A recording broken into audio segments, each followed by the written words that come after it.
Venus అనే ఒక flower, ఆ ఫ్లవర్ ఇలా విచ్చుకొని ఉంటుంది. వాటిలో తినడానికి ఈగలు వెళ్తాయి, తేనెటీగలు, కందిరీగలు వెళ్తాయి. ఈగలు అనుకుంటాయిట, ఆహా ఎంత బాగుంది ఈ ఫ్లవర్, అది ఆకర్షణ కనబడింది, వెళ్ళి తిందాం కదని వెళ్తే దానికి ఒక గమ్ ఉంది. ఆ గమ్ అంటుకున్నప్పుడు ఆ చేతులు తుడుచుకోవడానికి ప్రయత్నం చేస్తుంది, ఏంటి గమ్ అంటుకుందని. ఈ లోకం మొత్తానికి మూసేస్తుంది.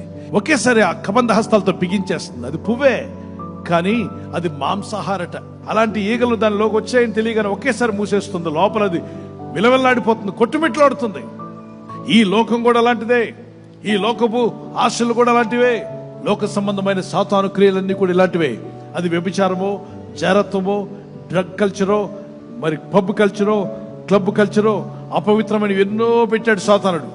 ఆకర్షణీయంగా వెళ్ళి పడ్డావా, నిన్ను పూర్తిగా కబంధాస్తాలతో బిగించేసి బానిసగా మార్చి స్వతంత్రం లేకుండా చేస్తాడు. లోకం తట్టు తిరిగి, పాపం తట్టు తిరిగి అపవిత్రతలకు వెళ్తుంటే ఈడ్చుకుపోద్దు లోకం. ఎందరైతే యేసు వైపు తిరిగి ప్రార్థిస్తారో వారి ముఖాలకి వెలుగు వచ్చిందట, అంటే చీకటి వెళ్ళిపోతుందని అర్థం.